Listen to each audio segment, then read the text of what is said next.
Bismillahirrahmanirrahim. My dear dermatology residents, this lecture is mainly for you and will help you in polishing your history taking skills in a long case during the exam. So, as my first instruction to you is that as you approach the patient during a long case, your approach should be sympathetic, gentle, friendly, and confident.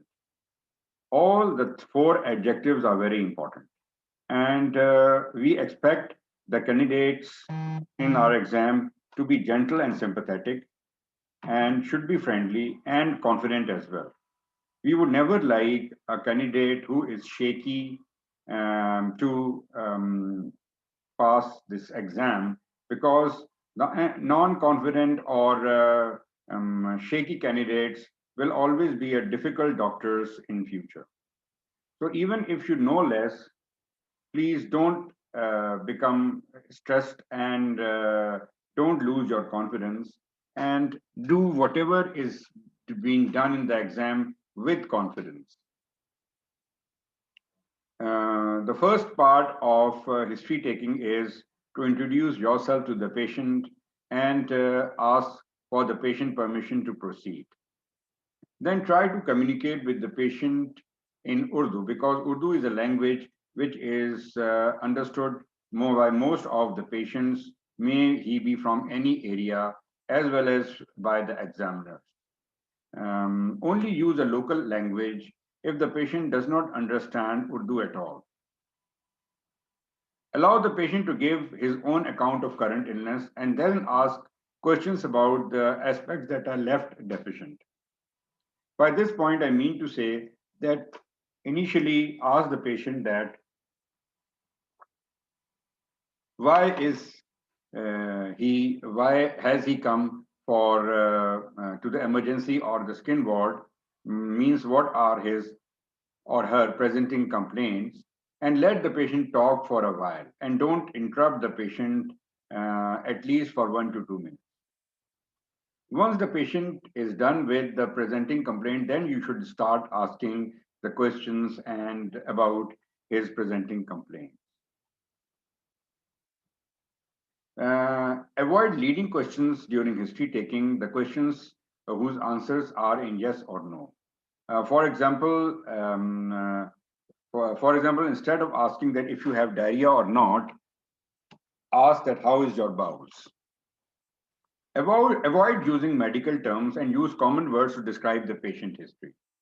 Remember, the history is in patient words and clinical examination is in your words.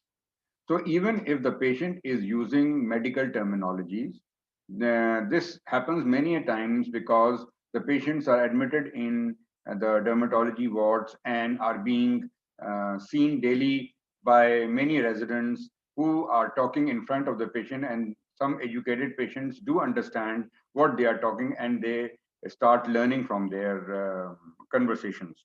So even if the patient is using some medical term like scaling or blistering or pruritus, you will not be using these terms while giving the history of the patient. You will be using the general terms, the layman terminologies during the presentation of your history. So just remember that. While once you are going to summarize your clinical findings, then you have a liberty to use your medical terminologies. This would be the chronological order in which you would proceed. First of all, gather the patient particulars, which include the patient name, his age, origin, and briefly about about whether he is from an urban class or he's a rural class, the economic background, etc. These all particulars you would be also discussing in the personal and social history. But in the initial history, you can say that my patient, a 44-year-old man belonging to a village background with having a low socioeconomic background, presented with. So this is the way you would start the history presentation. Then ask about the presenting complaints. And in the presenting complaints, the patient would tell you one, two, or three presenting complaints. You would note them down in a chronological order. That is the oldest one at the bottom and the newest one at the top. And once you are you have got the presenting complaints, then you would take the history of presenting complaints one by one, and also discussing this history of individual complaint chronologically. Uh, I will be discussing in detail about the history of present illness because this is the largest portion of your history taking and presentation. Once you are done with the history of presenting complaints, then you would run through the systemic inquiry. And after the systemic inquiry, then you would be telling the examiners about the past history. And remember, anything that happened in the past and ended in the past comes in the past history. After the past history, the treatment history, then a family history, and then personal, social, or occupational history. So the first is the presenting complaints and history of present illness. Record the presenting complaints in chronological order. And during history taking, if you find a new presenting complaint, add it in the list. For example, a patient says that his presenting complaints are the eruption of a blistering rash on the whole body since last 2 weeks.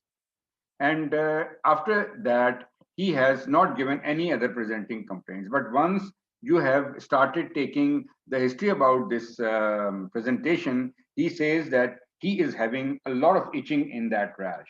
And this itching is very much pertinent to the original complaint. And he only missed it because of omission. Otherwise, he would have said that he is also having itching.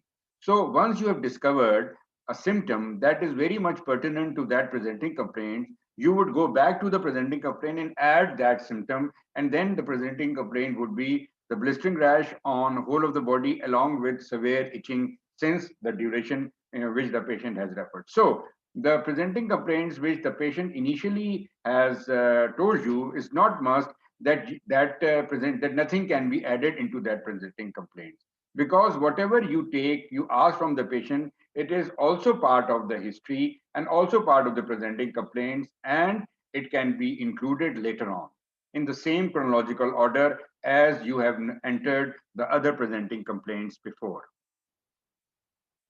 Now, how should you start, or from where you should start the history of presenting complaints? Because many a times the patients which you get in a long case are chronic patients, so chronic psoriasis or chronic actinic dermatitis, or suffering from pemphigus or pemphigoid since long period of time. So the presenting complaints will be from the duration the patient is currently admitted. It could be from 1 week, 2 week, 3 week, 4 weeks. So, but once you have started explaining this presenting complaints, you will start your presentation from the time the patient developed the disease initially. For example, a patient has come to you with 2 weeks history of admission for pemphigus vulgaris. This is his presenting complaint. That is 2 weeks history of blistering rash on the body. But actually, the patient is suffering from this disease since last 10 years. So now, once you have started explaining the history of presenting illness, you will start like this: that the patient was in usual state of health in last 10 years, when for the first time he developed some blisters in the oral mucosa, for which he went to a hospital and got admitted and remained admitted for 1 week or 2 weeks, and then got discharged. After a few months or weeks, he again developed a similar rash, and this time the rash was also on the body. So now you are then connecting the past, the history of present illness of that disease from the period of origin till the present time. So try to ask the history very correctly, precisely, to the point, so that not to miss any details about any admissions for that particular disease, any consultation for that particular disease, and all the treatments which the patient has received for that disease from the origin till now. Whatever is concerning the current disease comes in the history of present illness, whatever.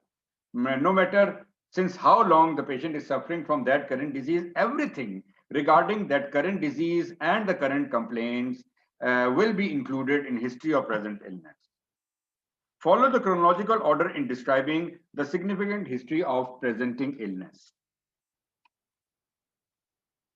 There is no harm in asking what clinical diagnoses were given to you during this time and what was the report of the skin biopsy.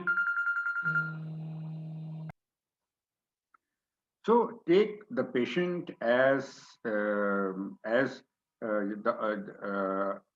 your clinical clue for the history taking as well as for clinical examination. You are free to extract any information from the patient. You can ask for the different clinical diagnoses that were given to him by the different physicians before.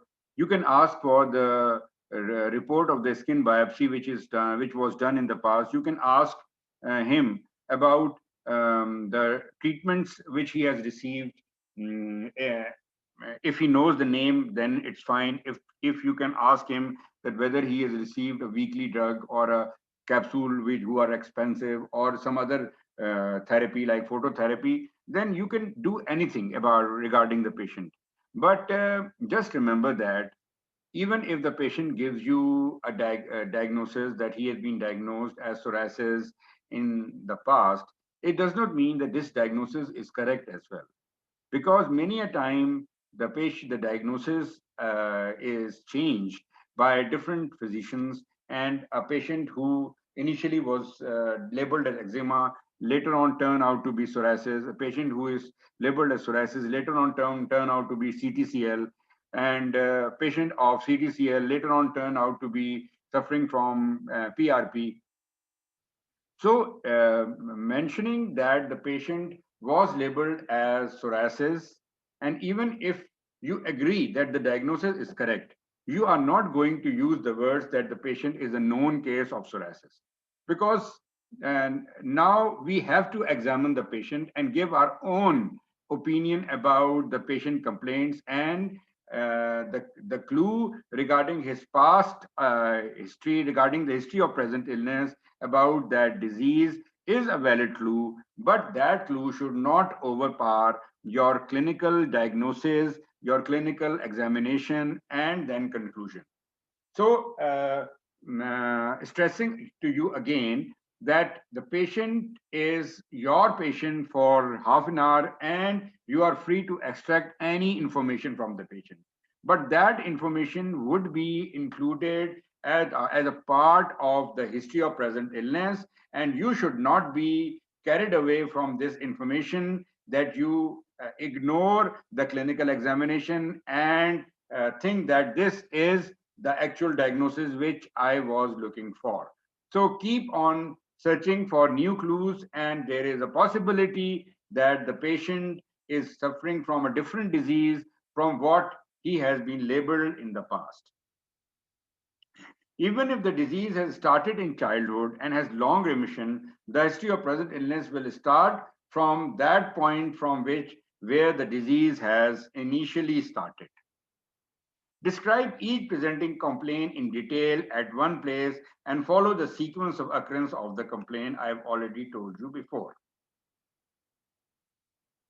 Regarding the chronic illnesses like diabetes and hypertension, which the patient developed maybe any time in the past, but since these diseases are the chronic persistent illnesses and are continuing, it is better that these illnesses are mentioned in the history of present illness. And another way to mention such diseases is in the introduction, that is, a 54-year-old gentleman, a gentleman who belongs to a village background and is a known diabetic and hypertensive since 5 years, now presented in skin OPD with 2 weeks history of blistering rash on the whole body. So you can introduce these chronic illnesses in the introductory remarks. And then once you are done away with history of present illness of all the skin diseases, then you can mention a few words about the hypertension as well as diabetes, that how, since how long is the patient suffering from this disease, and what are the complications he has suffered so far, and how is he being treated for these two diseases or other diseases. Then once your history of present illness is complete, then it is mandatory that you should now go for a systemic inquiry. And this systemic inquiry is must in every patient, because many a times you get clues from this systemic inquiry. The general inquiry would be regarding the patient's appetite, weight gain or weight loss, his or her sleep, and energy or general vitality. Then CVS. Usually the systemic inquiry of CVS and of respiration are the same. For example, breathlessness, for example, the chest pain and cough. Cough also occur in cardiac failure. It can occur in any pneumonia. So you would ask about the breathlessness, about the chest pain, cough, and palpitation. So this is done by asking these four questions. You are done with CVS and respiration. Then for GIT, ask for nausea and vomiting, ask for dysphagias, and ask for bowel disturbances. So these three things will cover the GI. Then urinary, ask for pain while maturation, blood in the urine, or polyuria. Then CNS asks for any kind of weakness, any kind of hemiplegia, headache, and fits. Musculoskeleton, two things: any joint pain or joint stiffness. Then endocrine is very important, because many of the disease have some endocrine manifestations. Endocrine features include polyuria, polyphagia, heat and cold intolerance, weight gain or loss, sweating, and palpitation. So after this systemic inquiry, then you come to the past history. And remember, the past history will cover any disease that occurred in the past and ended in the past. If a disease started in the past and is still continuing, that disease is a part of his present illness. But a disease that has occurred in the past and ended in the past, for example, patient suffer from chickenpox, the female patient had childbirths, or any operation or surgery which happened in the past and ended in the past, would be included in the past history. Then comes the treatment history. Although you have taken a good account of treatment history while asking for the history of present illness, but this part, the treatment history, will include a more detailed account of all the treatment which the patient has received for that particular illness, as well as for other related diseases and medical illnesses. You would be mentioning whatever the patient has been getting or is getting right now. Then comes the family history. In the family history, you would be taking history of any skin disease, including the disease from which the patient is suffering from, in the parents, in the siblings, and in the kids. Similarly, you would be asking for any medical illness that the patient's parents, siblings, or kids are suffering. And last but not the least is the personal, social, or occupational history, in which you would ask for the patient's occupation, whether he is living in an urban or a village background, his income, his social status, middle class, lower middle class, higher class, lower class, his any addiction like cigarette smoking, like alcohol addiction, niswar, or any other thing. So this will include the personal and social history. So once you are done with the history, then you would start the clinical examination. You should all remember that you have half an hour for the history taking as well as the clinical examination. So try to finish the history taking within 10 minutes. But in case you have not been able to finish it in 10 minutes, then you should start the clinical examination and keep on asking questions about the history while examining the patient, while examining the hands, putting the BP apparatus, taking the temperature, looking for the pallor and jaundice. You should keep on asking the examination about keep on asking questions about the history and noting down in your head. And maybe if you want to write something, then keep on writing. So there is no harm in asking questions while examining the patient. So I've told you time and again, the patient is yours for half an hour.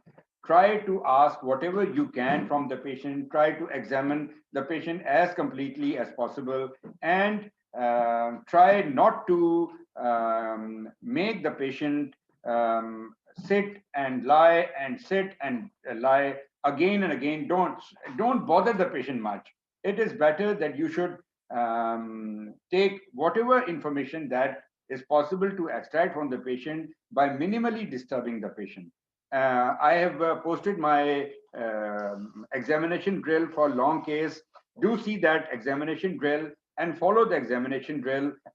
So if you give 10 minutes to the history taking, give 5 minutes to examination of the skin, 10 minutes for complete long case examination, and last 5 minutes for summing up of the history and the clinical examination so that you can present it well to the examiners. The presentation will always be in English, and that is the preferable way of presentation. But in case you feel not very confident in talking in English, you can ask permission from the examiners to give history in Urdu. And it is up to the examiners who can allow you or who can say no. So if they say no, then you can present it. You have to present it in English. Otherwise, you must ask your exam rather than presenting it in poor English. It's better to present in Urdu. And try not to repeat things while giving an account of the history. There is, if you are stressful and you have a lack of confidence in history taking, then there is a trend that you keep on asking the same question to the patient again and again, and similarly you keep on telling the same history again and again in the examination. It looks very odd. So I hope this talk will be of benefit to you in your exam. And in case you still have any questions, you can inbox me or ask me, send audio note regarding that query. Thank you and goodbye.